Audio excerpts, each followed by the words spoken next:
This short video is going to talk about case studies, especially as they relate to our formal report project.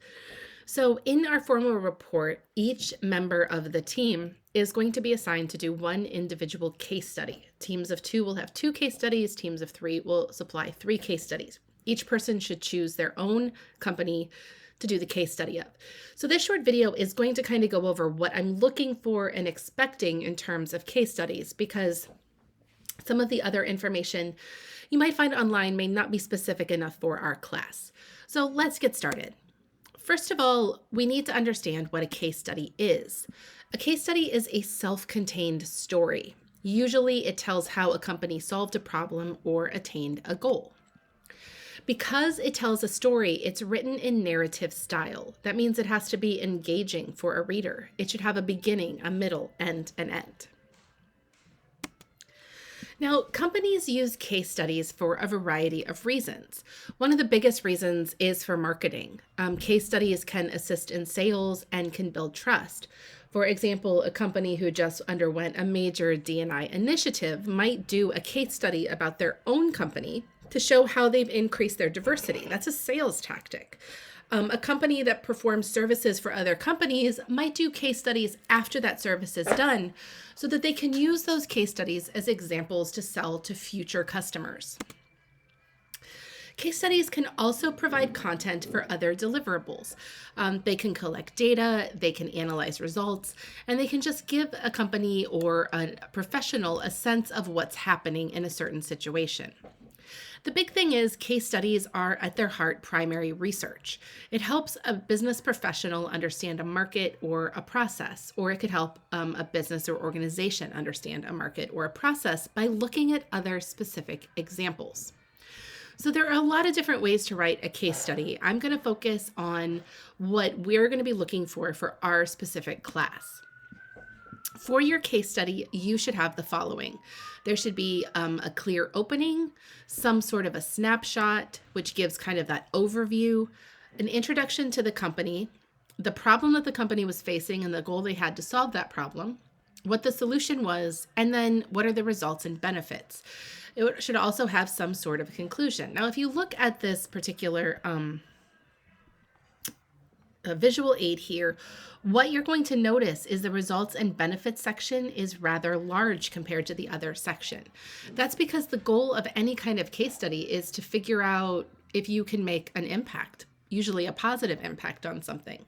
So really analyzing the results and benefits that a certain solution had for a problem or a goal is really, really important. And that problem and the results and benefits section, if you take a look here, is about the same size as the problem, goal, and solution altogether.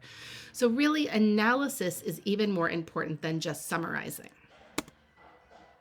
So in your case study, we're going to use an opening, background, problem, solution, outcomes, and closing.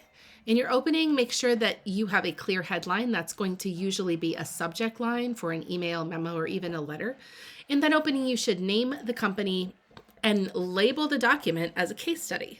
Before I even start reading anything else, that subject line or the clear headline should tell me I'm about to read a case study of a specific company. And then your opening should contain a snapshot, right? Too long to read, so you're going to talk about it later type thing.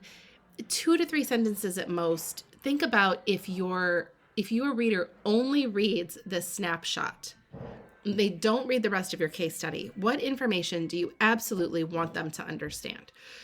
Usually it's easier to write this snapshot last. Again, like many introductions, it's easier to kind of get the body out and then go back and summarize.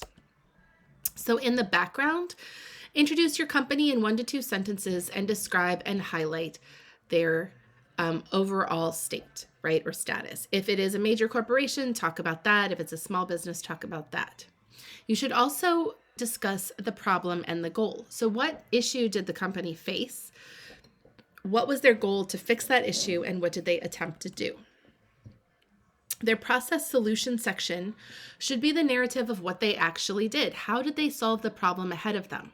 Be sure you list as many specific steps as you can find, because this is all about process. And this is really important for our report, because by looking at what other companies did, the steps they take, you can then extrapolate that and come up with steps for your company. Remember that your outcome section should be pretty substantial. What are the results and benefits? You could provide that in quantitative data or qualitative descriptions of how things changed for the company. Finally, you want to make sure that you leave your reader with a main takeaway or a conclusion about your case studies. What should they really get from reading about this case study? And is there any further work to be done or investigated?